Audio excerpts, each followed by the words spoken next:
Hey y'all, I'm out from the south here, and I got a buddy of mine with me. Scoot this down a hair. And I'm going to be talking to him and telling him my testimony, my story. And I want y'all to listen along. Just take into consideration what I'm saying, and it's a pretty good story, so let's get going. All right, well, first off, thanks for meeting me. I appreciate that, and giving me your time and attention. To start off, I kind of want to give a background because I think some of that background kind of ties into what led up to the testimony itself. Um, Born and raised in Texas, not that that really matters, but when I was 5, my mom passed away and I found her dead. Something a 5-year-old should never have to go through. I went 3 years not really knowing what happened until I was 8 years old. When I realized, where's my mom? I asked my aunt because I moved in with her. She goes, "Oh, you don't remember her funeral 3 years ago?" I'm like, "Yeah, but what is that? I don't know what a funeral is." So the 8-year-old me learned at that point that that's what that was. Your mom passed away. She's gone. No longer coming back. And that's when it hit me as an 8-year-old. Dang, that's like a shock. Going 3 years dumbfounded. But still, I remember that day that she died when I found her, cold and blue. Um, I'll never forget that day. Anyway, I met my real dad about 10 years ago. So growing up, I didn't know who my dad was. My grandparents raised me up until I moved in with that aunt. When I was 16, my granddad, he passed away. Um, and from 3 years old up till 16 years old, for 13 years, me and my granddad, we were like an unbreakable bond, and we bonded a lot through baseball. He taught me a lot about baseball. I love the sport, and I got really good at it. He was kind of a coach of mine, and a lot of the times we weren't at the house because we were always on a field somewhere learning skills or practicing with a team or playing a game, and I got pretty good at it. So me and my granddad, we really related a lot through the sport of baseball. So after he passed away when I was 16, I got really depressed because that was my father figure. And my grandma, who I was living with, didn't really want me staying there because she didn't want to deal with kids anymore. And I was a teenager, so she ended up booting me out of the house. And so at 16 years old, I was somewhat homeless. I didn't know what to do. I had a cousin of mine allowed me to come live there, and so I moved there. And then that was during my junior year because my granddad passed away after my sophomore year during the summertime. So going into my junior year, I lived with a cousin, and I'd never been to this school. Baseball season rolls around, and I tried to get on the baseball team there, and they wouldn't let me. They said, "We already got a team. We don't need you." And I was like, "Well, with all due respect, coach, I've seen y'all's practice. Your kids are out there horsing around. They don't care. They don't take this serious.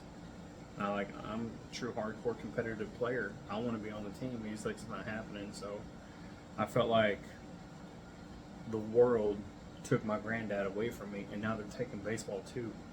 So I went into a major depression even there because I didn't even have baseball to use as an outlet to deal with my first time playing without my grandpa there. So it was pretty tough. In my junior year, I'm out, living with people I don't really want to live with. I don't have my grandpa around, and I don't have baseball. But I was in band. I was playing the trumpet, and I found a little bit of therapy, so to say, by playing my instrument. So there was that because my granddad, he loved the Magnificent Seven, and I played that song before, and so I had a piece of him. Hey, I got to play music for Pops. Anyway, moving forward, I didn't know really what to do at the end of my junior year without anything. So in our career services class, we had recruiters coming in from military branches and speak to us about what we're going to do after high school. And I remember, if I backed up 3 years prior, I was in 8th grade during 9/11, and I just started playing trumpet. To date, I've been playing 23 years. That's 2024, so 01. 23 years ago is when I started. I remember Papa took me to the State Fair of Texas, and all the Dallas surrounding schools go to the State Fair on Fair Day. And I remember seeing the drum and bugle corps from the Marine Corps there.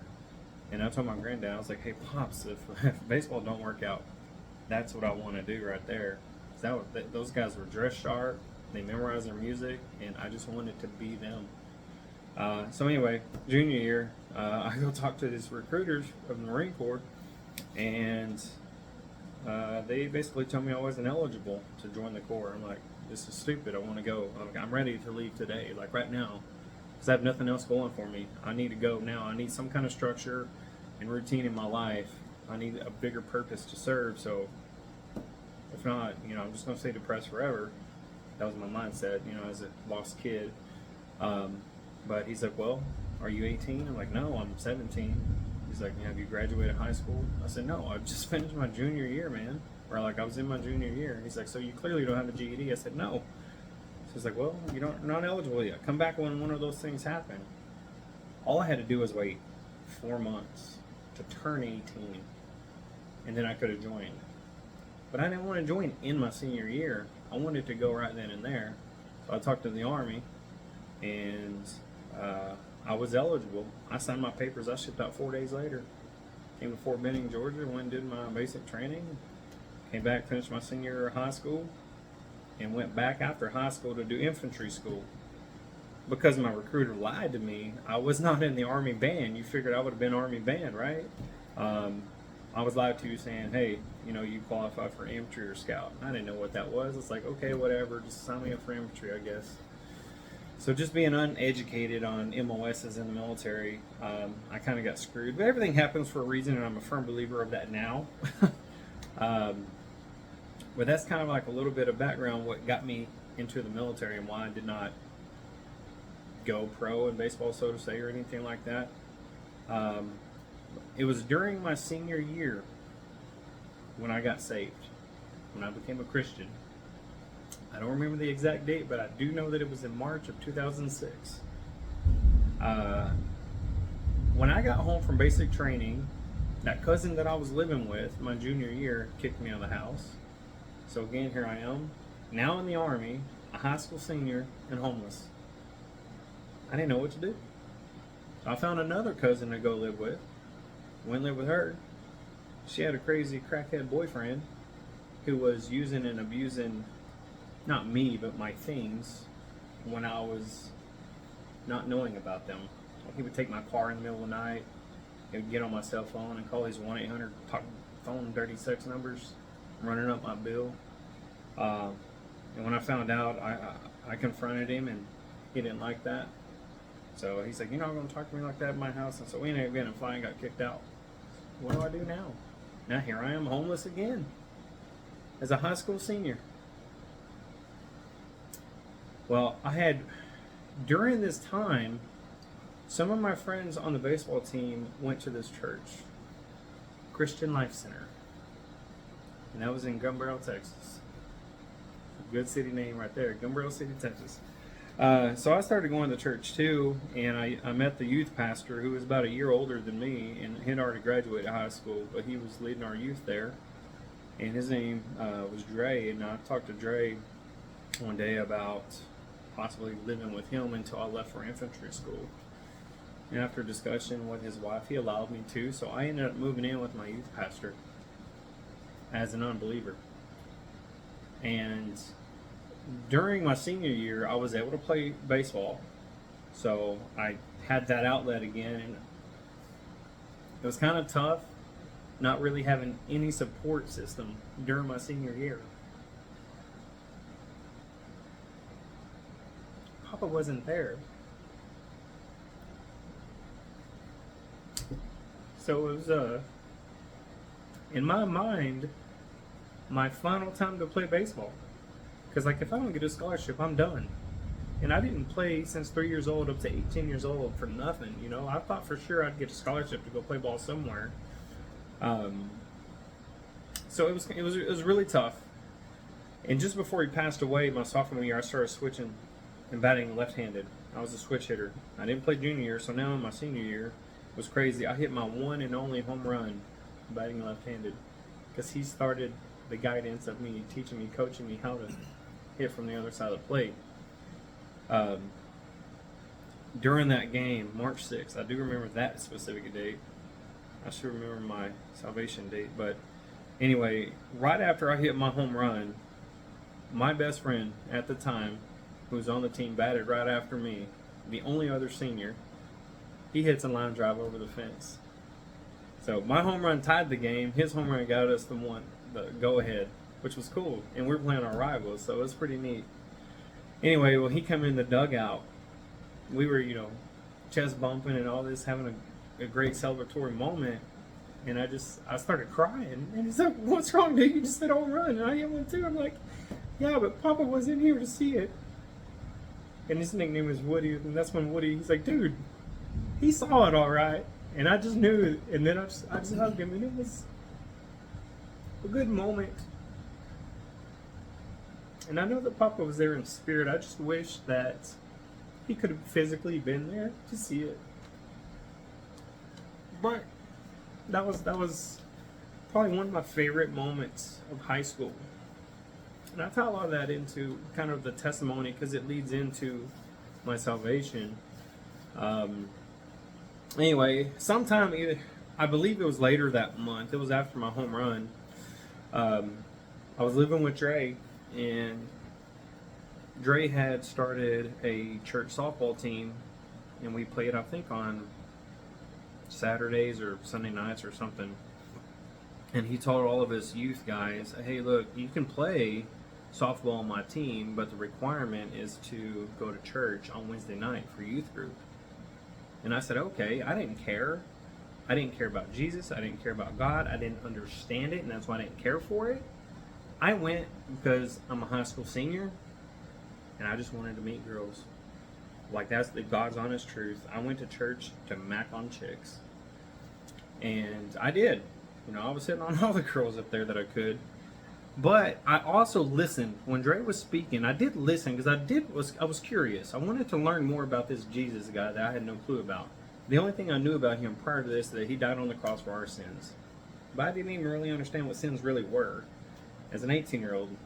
So after a couple, probably months of listening to Dre speak, it just piqued my curiosity more and more and more. And every single sermon, there's always the invitation to give your life to Christ.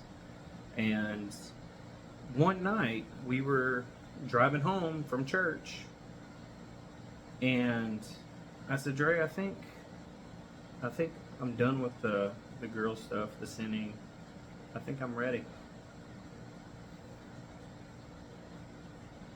So he walked me through the steps of being saved, and he's like, "Well, why didn't you do it at church a while ago?" I was too embarrassed to go forward in front of everybody. Like, I wanted to do it, but not publicly, more like privately. I don't remember if we pulled over right then or there or waited till we got to his house, but that night, I accepted Christ as my Lord and Savior. And then, so I graduate high school. I go off to infantry school, and then I did my first year of college, and that fire it burnt out. I went right back to my old ways. I'm now in college. I have no structure, no leadership, no nothing. I'm just a free for all. I can do whatever I want. So I was right back to my chasing girls thing, knowing it was wrong this time. And at the end of my freshman year, I ended up getting deployed, and now I got to go to Iraq. And just before I left, I got engaged to this girl.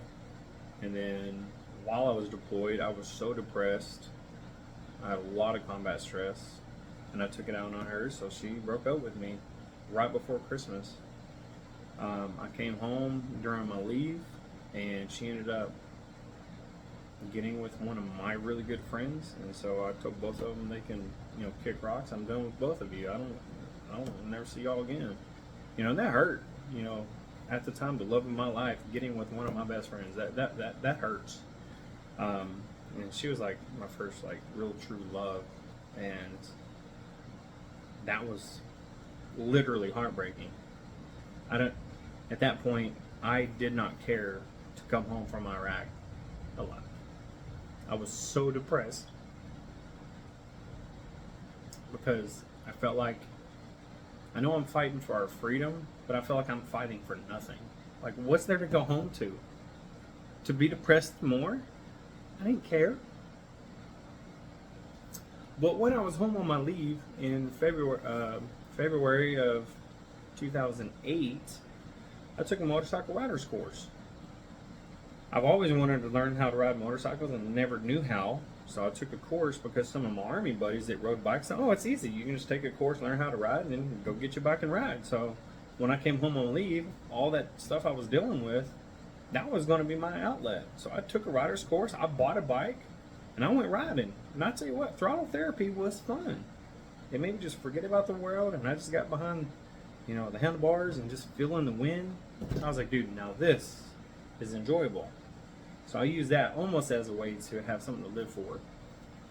I go back to Iraq, finish out the deployment, came back home, but now I got to deal with all the PTSD because there's some stuff that happened overseas that people shouldn't go through, and dealing with the results of combat. So that was kind of tough, not knowing how to deal with that. The military trains us for war, but they don't train us to come home. So I didn't know what to do with it. And so the depression was there, and even while having the bike, it got boring real quick. So I kind of lost out. So I was never suicidal, but I didn't care to live anymore. And in some regards, I was wishing that I would have died in Iraq.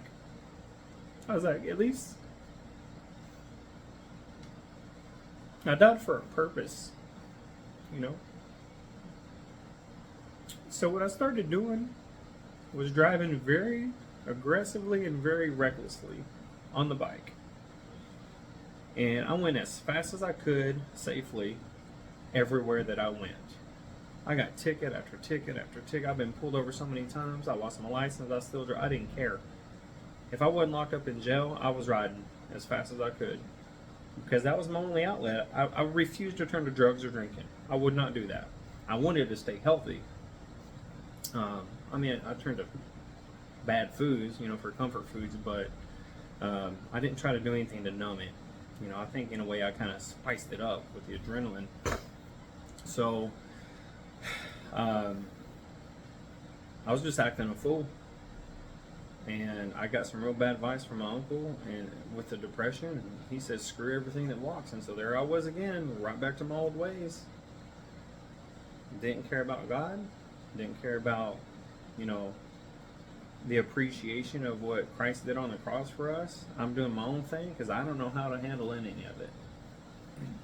So my grandma ended up passing away right before her birthday that October of 2008 when I got back from Iraq.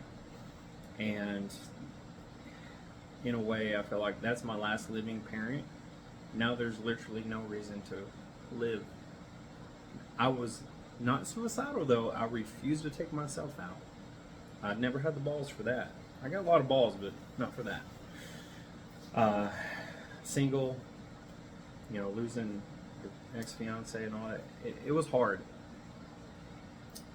So after my grandma passed away, I got even more reckless. I went even faster. I said, now this time, let's maybe try to get into a wreck.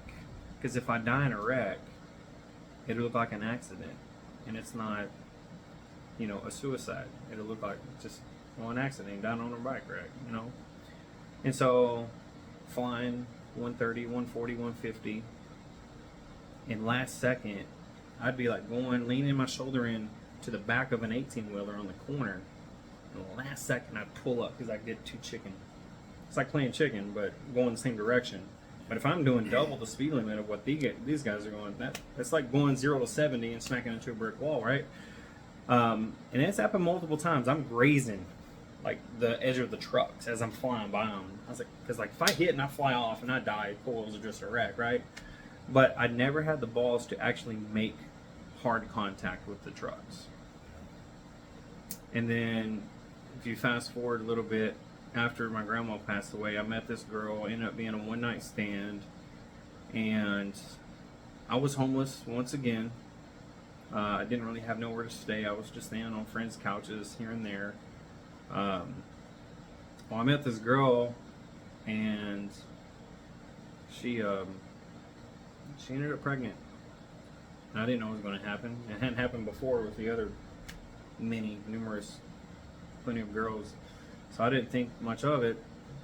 She ends up pregnant, and I didn't talk them into it. I just asked, hey, can I just stay with y'all? I got nowhere to go.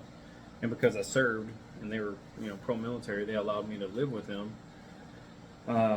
So I moved in with them.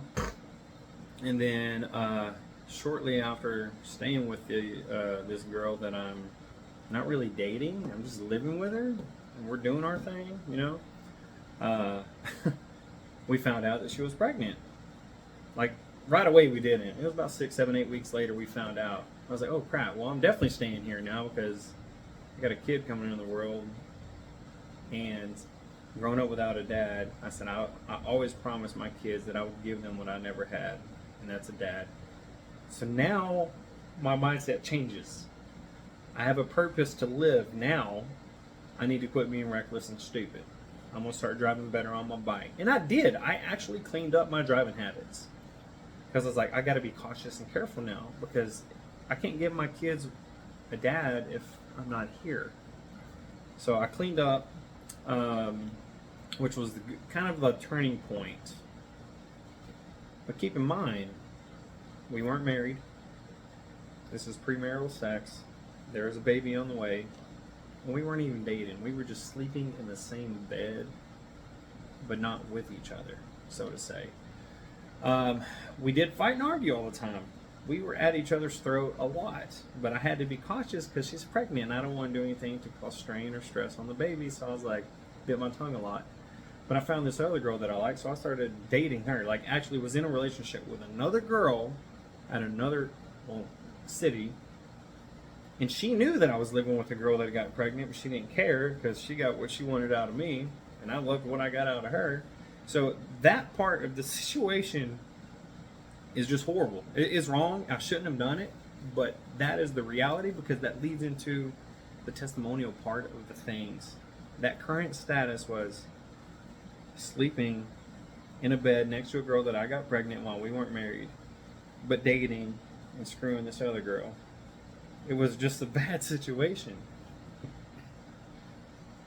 A couple weeks later, this lady pulls out, runs a stop sign right in front of me, and I was on my motorcycle, and I T-boned her. And this is where the testimony starts. I thought I went in front of her and she hit me, but after talking to an eyewitness, I ended up hitting her like right in her driver door, and I flew over the car, going into the oncoming lane of traffic, and I almost was basically roadkill. I'll tell you what happened with the story as we go along, but I ended up meeting with the eyewitness the following day to get her point of view. What happened to me? All I know is I'm going straight, car pulls out, and we collided. Once after, I don't even remember the impact. I just remember seeing the car in front of me, and that was the last thing I know. I don't even remember making contact.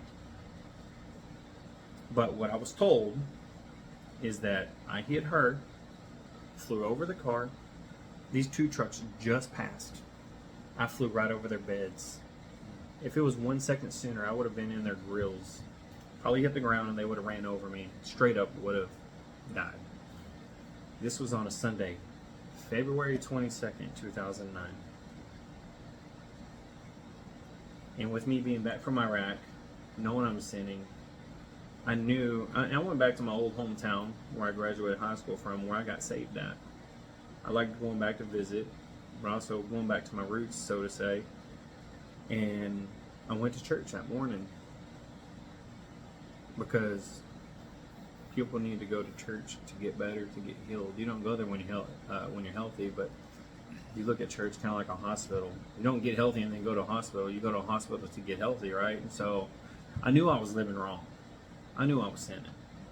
And I think at that time I went back just to really see friends. After I left church, I went down to the fire station, talked to Woody from the baseball team, and he was a firefighter, and he just said, he jinxed me. He said, don't do anything stupid. I don't want to come scoop you up off the road. And 30 minutes later, I was getting scooped up off the road, but not by him. Anyway, the eyewitness tells me about me hitting, flying over the trucks. She said, your body, like you came down, she said, you went about 15 feet in the air, but you flew about 30 feet down the road over the truck beds. You came down and hit head first. And when your head hit, it just gave way. And she said this, quote unquote, your body ragdolled. It was just flopping down the road. Because as soon as my head hit the ground, I was out instantly.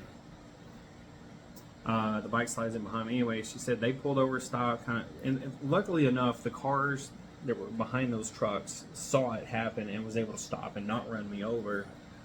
But they got out and they were kind of directing traffic. Anyway, I'm out. I'm out at this moment. And I'm going to tell you what happens when I was out after she tells me what else happened. So they're directing traffic, trying to keep cars to go around us, waiting for ambulance to show up. They're standing near my body, laying there motionless, unconscious. Don't know if I'm breathing or not, but in her mind, oh my gosh, this guy just died and I just saw it. So in her mind, she's an eyewitness of a death, you know. So ambulance shows up, they flop me on my back, and this is what she's telling me now. This is not my part of the story. This is the testimony, but this is the eyewitness statement. She said that they flew me on the back. They were assessing, you know, bodily injuries, you know, broken ribs or broken neck, all this other stuff. And I had my jacket on. I had my helmet on. But when I had put on my helmet, I just buttoned the chin strap, but I didn't fasten it all the way down. So when my head hit, the helmet actually popped off, but it got stuck because the chin strap caught my nose, and it was just stuck on my nose. And I found this way later on, but I broke my nose in the wreck because of the helmet. The helmet broke my nose. So when they flopped me over, my helmet was just sitting there, and this chin strap's underneath it. They removed it, checked, you know, put me in a brace and all this. Anyway, they unzipped my motorcycle jacket to check, and when they opened the jacket, inside my pocket was my pamphlet from church that morning. And she was standing over them, watching them, you know, assess me. And when she saw it fall out and hit the ground, she said, "Oh my God, he just came from church." And she said, in that moment, right then and there, she prayed that I'd be okay. And that is exactly why I'm a firm believer that prayer is powerful. Because after I tell you what happened, you'll understand. And I met with her again last year, and I told her, I said, your prayer saved my life. She goes, no, God saved your life. I said, yeah, I'll give him the credit, but I think your prayer initiated it. So I told her, thank you for your prayer. You know? Anyway, I get scooped up off the road, put in the ambulance, I go to the hospital. I was knocked out for 8 hours. I was on the way to the girlfriend's softball game, because she was a softball at this school, and I was going to go watch. I woke up later on in the evening in the hospital. I remember having a butterfly sling on because I broke my collarbone. I had clearly a major concussion. That was my major TBI. That's traumatic brain injury for you that don't know what TBIs are. It's a concussion. Anyway, I woke up. I had a neck brace on, but they said that, well, they were asking about my pain level. I said my hip hurts worse than anything, because when I came down on the right side of my body, my head gave way and my shoulder gave down, and that's what broke the collarbone. But my hip hit the ground really hard. I didn't break it. I just bruised it, and it hurt. When I woke up in pain, that hurt more than anything. I was like, how's broken bones not really hurting all that bad? But anyway, the doctor said he was about to discharge me. And after telling this story many years later, they're like, why in the hell did they discharge you when you just had a major head injury? I don't know. Ask Baylor Dallas that. They said because I was knocked out for as long as I was, I should have been at least monitored overnight to make sure I didn't like go into a coma or anything. But I woke up and I was discharged within a couple hours, which was crazy. Yeah. But as a, what was I, 21-year-old, I was 21 at the time. I didn't know. I was just glad that I got to walk out of the hospital that night with a broken collarbone. Anyway, when I woke up after him talking to me and all that, he gave me my discharge papers, the eyewitness statement. That's how I was able to contact the lady. I had her name and number on there. And I said, hey, here's the eyewitness statement here. You know, I'm the guy that was in the bike wreck. Can I meet with you and you tell me, you know, your side of the story? And that part that I just told you was her story. Because I met with her the following day. But I was checking my phone while waiting to be discharged. And I had hundreds of missed calls and text messages from the girlfriend. Oh my God, where you at? I'm so worried. You're not here at the game, blah, blah, blah. And I don't even know, you know, kind of what was going through her mind, expecting me to show up, and I never did. So she comes to visit me in the hospital, and I was just apologizing. Oh, I was so stupid. I shouldn't have been riding my bike. But I didn't do anything wrong this time. I cleaned up my driving act, right? It was a lady that ran a stop sign, talking on her cell phone, like this, and didn't even see me coming. She was trying to shoot straight across, and she went out in the middle of the road and stopped because those trucks were coming. And then she was waiting for those trucks to pass by and then go forward. And apparently, I leaned over to go in front of her. Then right before I got there, she pulled forward again. That's when I smacked her at 30 miles an hour. I wasn't even going that fast. Yeah. But when you come down and hit your head just right or just wrong, it'll mess you up. So anyway, I remember the doctor at the hospital telling me, I am surprised you're not at least paralyzed. I said, what? He goes, based off of her report, the way that your head hit that ground and you flopped and everything, your neck should be broken. And it wasn't. I should have broken my neck and been wasted from the waist down. And I was like, no, I feel just fine. I got up, they had me walk around, make sure I was okay, and they said, yeah, we're going to discharge you. But the doctor was just dumbfounded that I didn't get paralyzed. And I was like, I don't care, I'm good. You know, I was so jacked up in the head at that time, I wasn't really thinking clearly. It didn't mean nothing to me at that point. But I walked out of the hospital that night with a broken collarbone. I should have died. Should have. Especially the way I've been living my life. I say all of that because it ties into a song by George Strait. And I wear this while telling this story because there's a song that he has that reminds me of this day, which is now my all-time favorite song.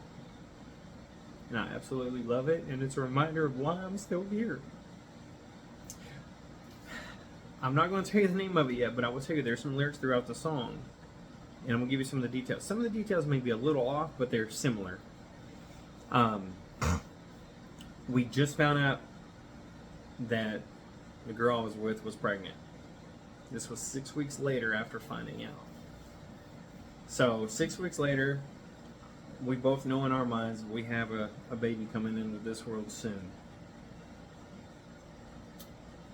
And in the song, towards the end of the song, it mentions my face pressed up against the nursery glass, looking at my baby girl wearing tiny pink socks, and my name's on her wrist.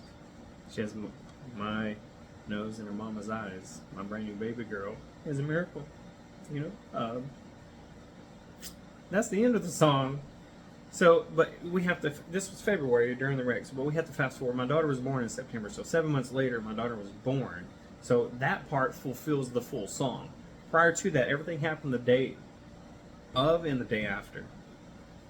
And I'm gonna back up to the part because it leads into the name of the song.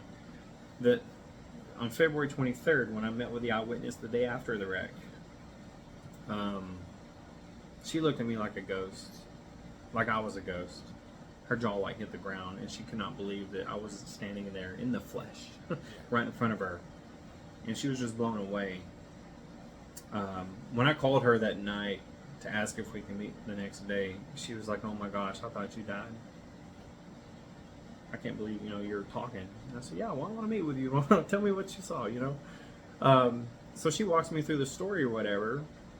Very nice lady. And, she said, "Where do you want to meet?" I said, "Actually, let's meet where we both know where the wreck happened at. Because I want to see a visual." So we met there. She tells me everything, and then she leaves. Now here comes the details of the song. And I'm not jacking with you. This actually happened.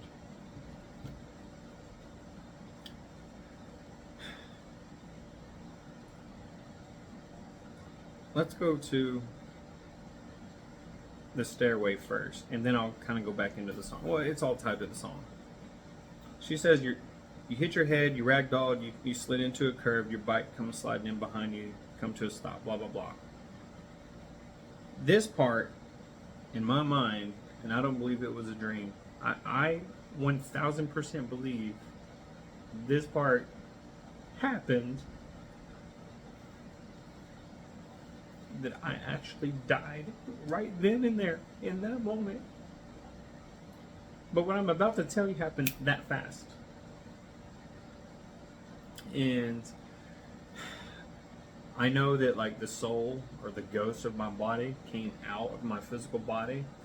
And since I was Army, I was low crawling up the stairway to heaven. And I'm sitting there just low crawling this long stairway. I finally get to the top. There's no St. Peter. There's no big pearly gates. It was just a big white door. While I was still laying in the prone, my arms all tore up from the stairs, I reach up and I kind of knock up on the bottom of this door. And it swings open right above my head. And Jesus answers. Well, he's looking out thinking he's going to see someone eye to eye, but I'm like 6 feet down, right, from him, his eye level. And I'm looking up at him, like I see his feet all the way up to him, shining bright white and everything.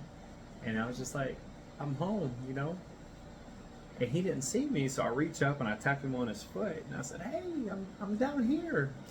And he does this number. "Corey, I'm not done with you yet." Kicks me in my face, and my little soul ghost goes backflips all the way down the stairs, and I fall back into my physical body. And for a brief moment, woke up in pain, and then I was right back knocked out again. So that's what tells me that in that brief moment, I died and I went home to heaven. But God says, "I'm not done with you yet. You still have a mission on earth to go complete. So get out of here and come back later," Which all makes sense because the doctor told me that night, you should have died, or at least be paralyzed. You should have broke your neck.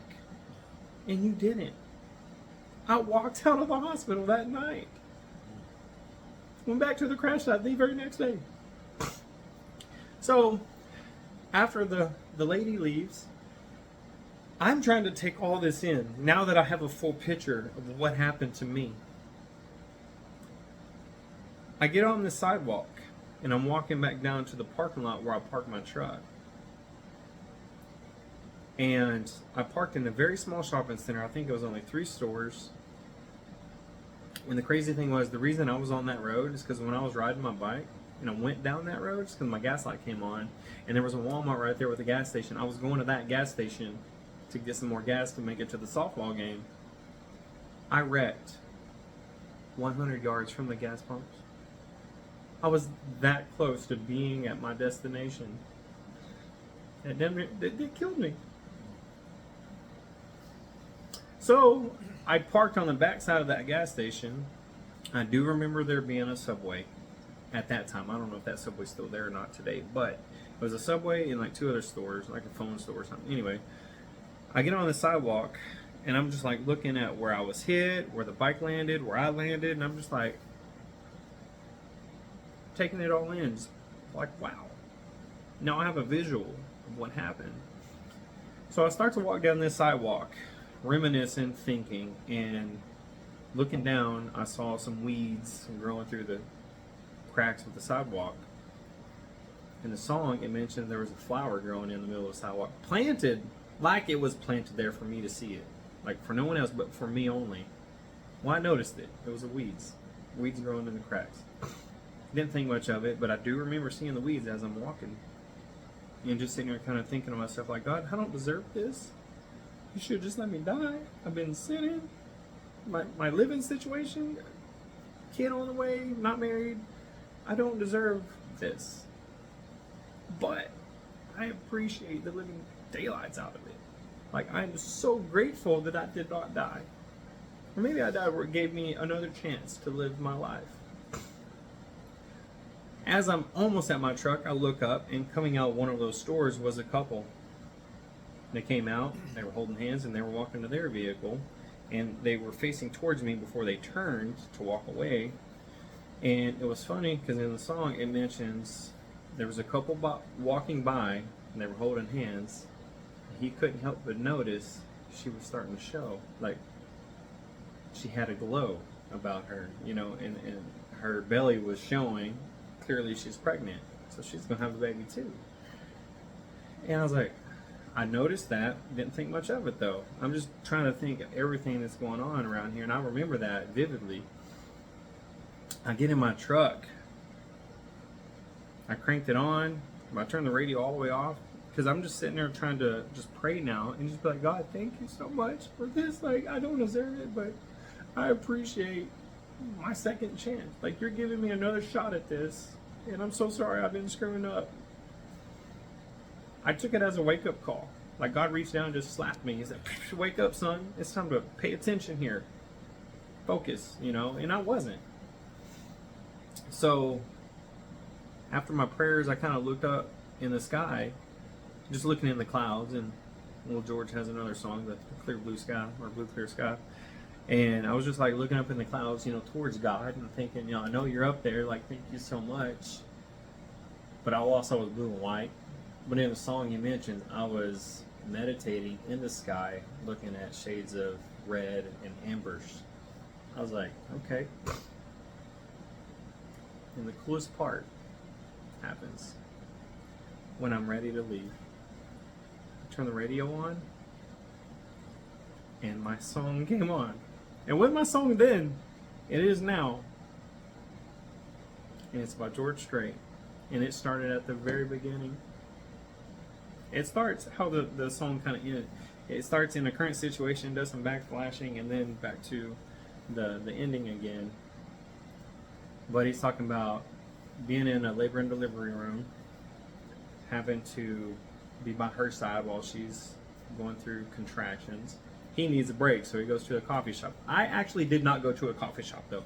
But when my ex was in the delivery room, I did take a break and walk out and then come back in, just because I was like, I need to chill on this. It's my first kid. This is kind of weird and awkward, So anyway, I walked out, came back in, and then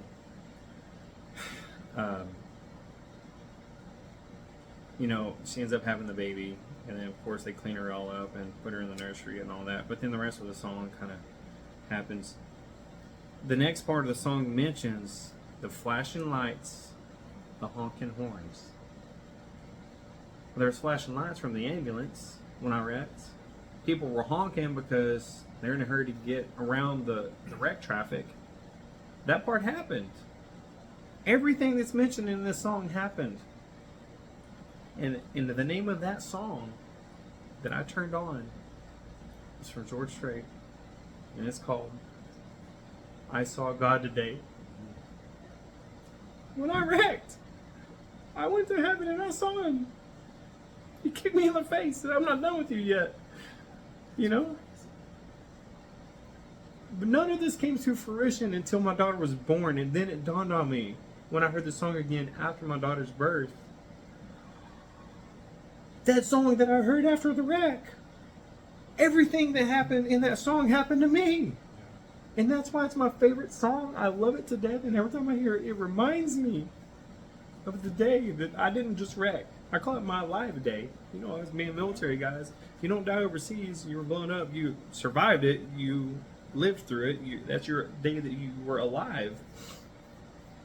And I was just like, oh my gosh, that was the day that I went home and God said, no, I'm not ready for you yet. Go back to earth. You got a mission to complete. You got to go be a daddy.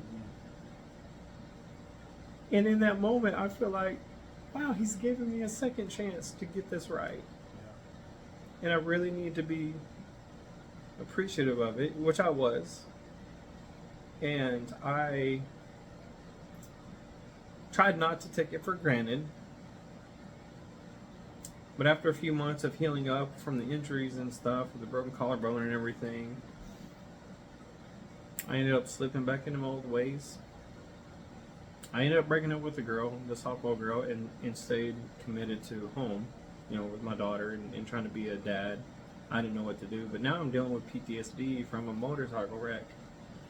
And road rage kicked in really bad because I feel like every time I see someone driving and talking on their phone, I'm in fight or flight mode because if they hit me, I'm going to die. Not knowing that I should have trusted God to spare my life through the worst situation. Because this time they can hit me. But guess what? If God wants me to go home, He'll send me home. But if not, He's going to save me again. Well, I kind of want to fast forward from that. It ties into the name of the song and why this is my testimony. I went and did a traumatic brain injury treatment, very intensive, in 2018. So this was 9 years after the wreck. And when I first got there, they asked us, why did your trauma happen?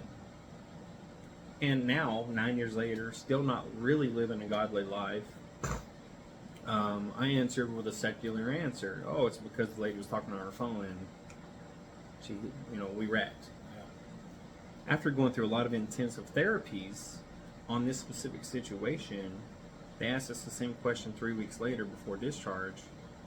That answer changed. Why did your wreck happen? Why did your trauma happen? I said, because of God.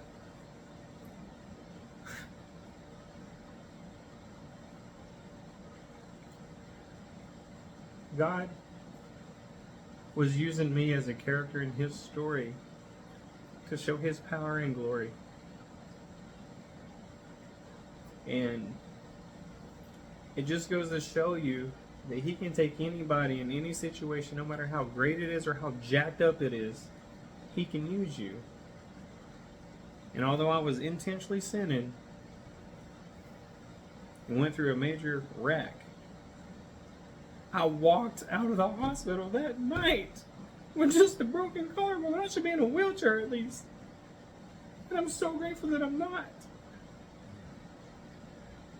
And I'm so grateful that God did spare my life and gave me that second chance. And when I was telling this story to my therapist, he asked me a hard question. And I don't like hard questions, but I love hard questions because they make you realize. He said, what are you doing with that second chance? And there was no hesitation. I straight up said, dude, I'm screwing it up. I'm back to my old ways. I mean, I was married, divorced, remarried, new kids at this time. At this point, I had 4 kids. I still got 4 kids today, no more. But I married the first girl with the baby. We ended up having 2 kids together. Then we got divorced and I got remarried, 2 new kids. And I have full custody of the older 2 kids. I've had them for 12 years now. Oh, wow. Since then. So I have all 4 of my kids.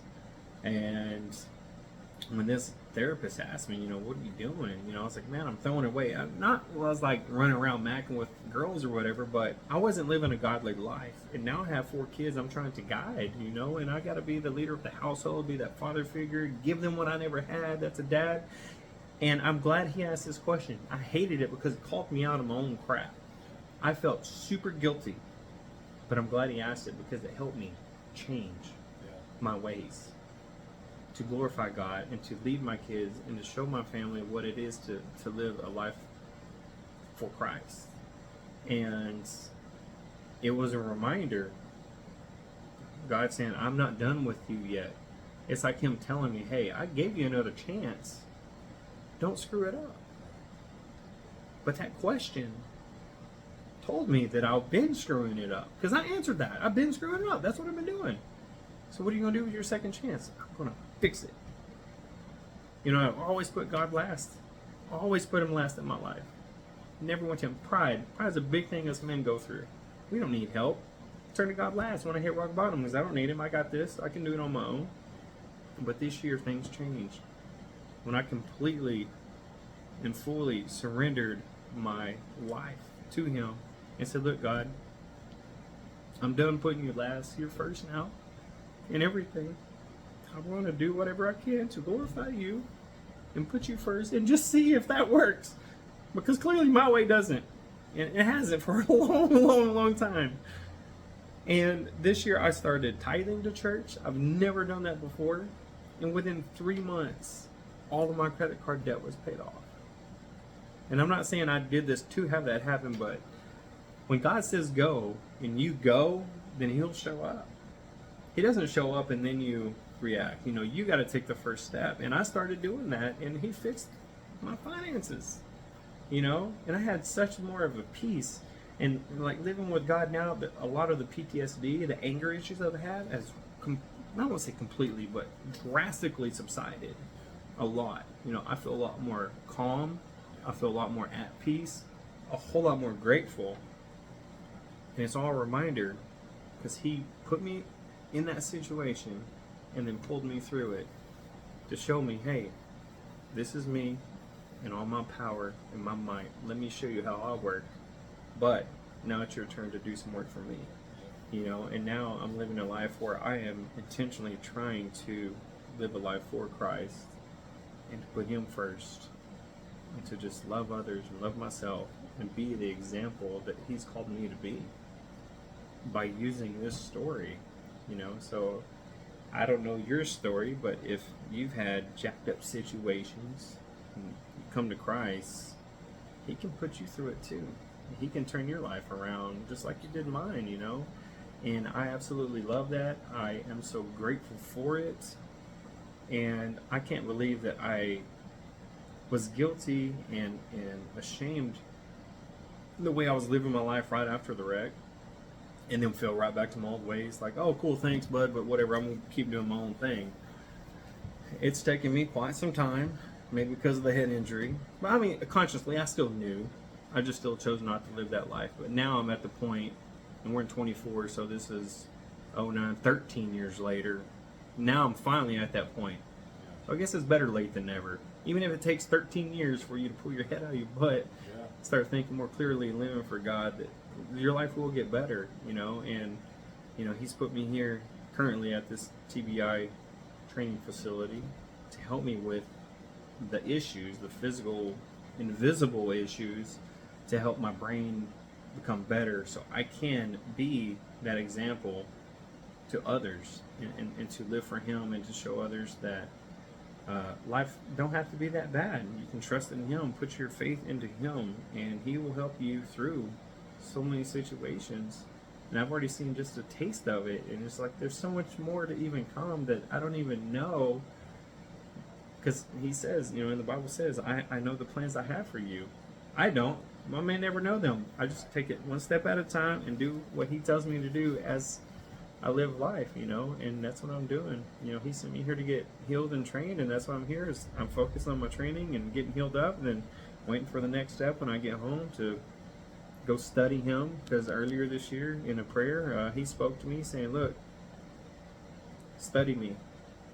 And so I applied out of college to get a bachelor's degree in religious studies so I can learn more about him, you know, and be able to compare other worldviews and just tell people about the goodness of God and share the gospel. And that's what I'm so excited for, looking forward into the future. But got to fix this right now, you know, and it's all based off of the wreck. But I love that song.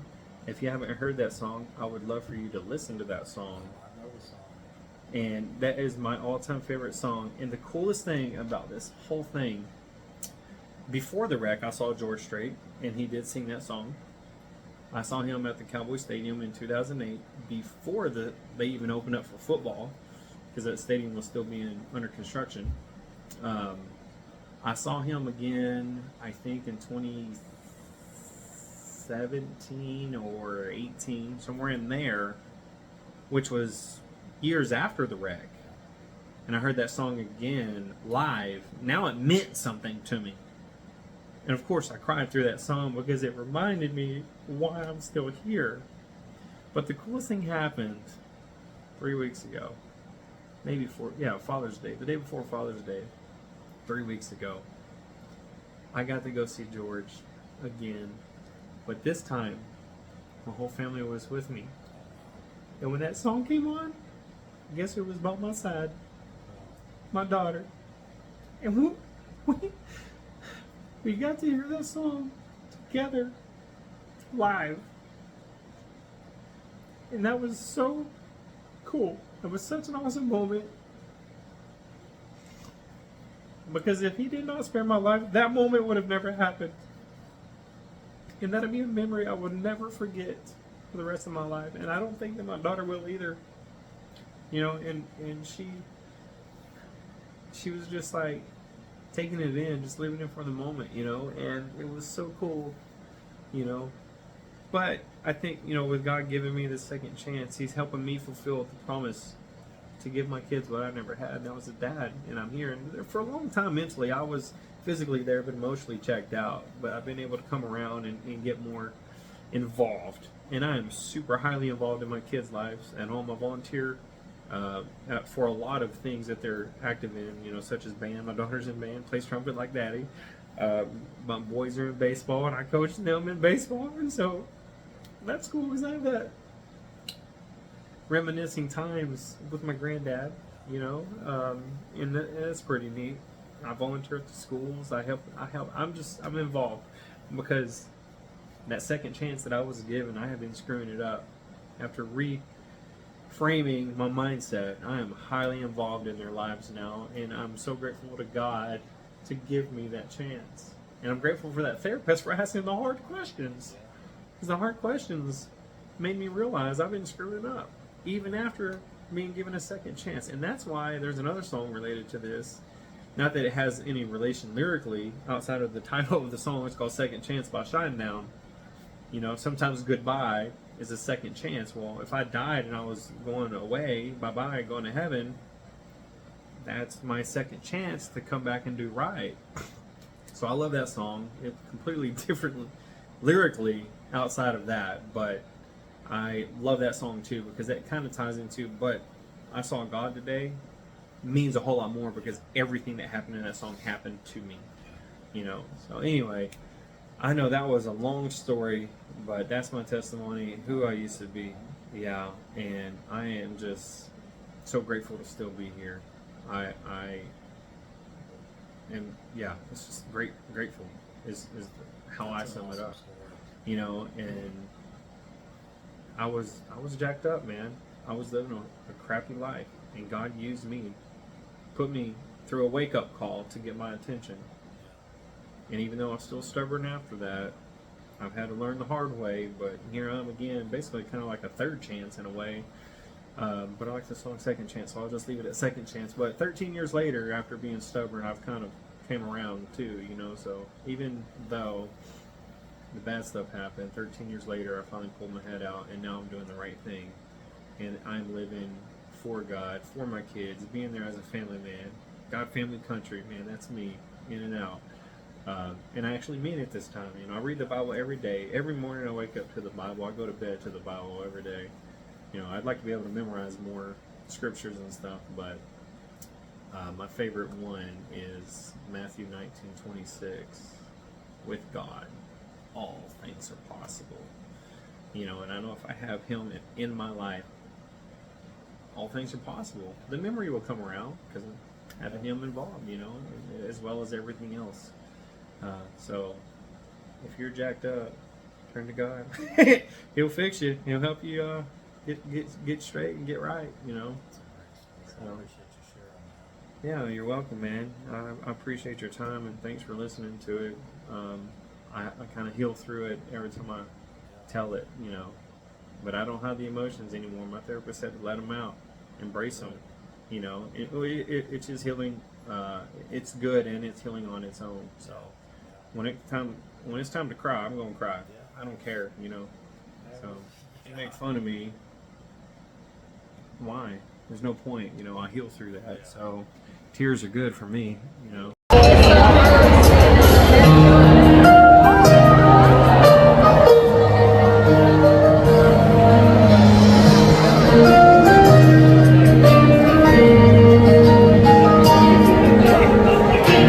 Just walked down the street to the coffee shop. Had to take a break. I've been by her side for 18 hours straight. Saw a flower growing in the middle of the sidewalk, pushing up through the concrete. Like it was planted right there for me to see. The flashing lights, the honking horns all seem to fade away in the shadow of that hospital that far away. I saw God. I've been to church, I've read the book, I know He's here, but I don't look near as often as I should. But I know I should. His fingerprints are everywhere. I just slow down to stop and stare.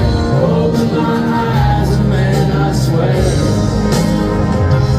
I saw God there. My favorite song of all time. I saw a couple walking by, they were holding hands, and she had that glow. But I couldn't help but notice she was starting to show. Stood there for a minute, taking in the sky, lost in that sunset, splashing every minute in the shades of blue. I've been to church, I've read the book, I know He's here, but I don't look near as often as I should. I know I should. His fingerprints are everywhere. I just slow down to stop and stare. Open my eyes and man, I swear I saw God today.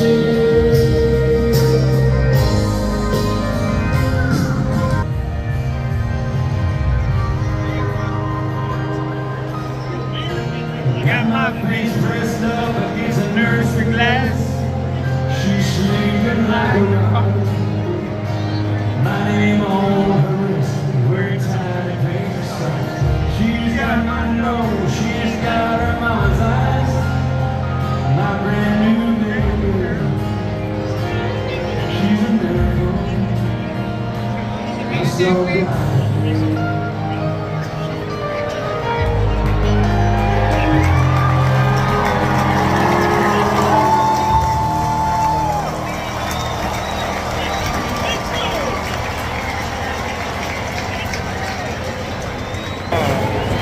Wow, we got to hear it together finally. Thank you so much.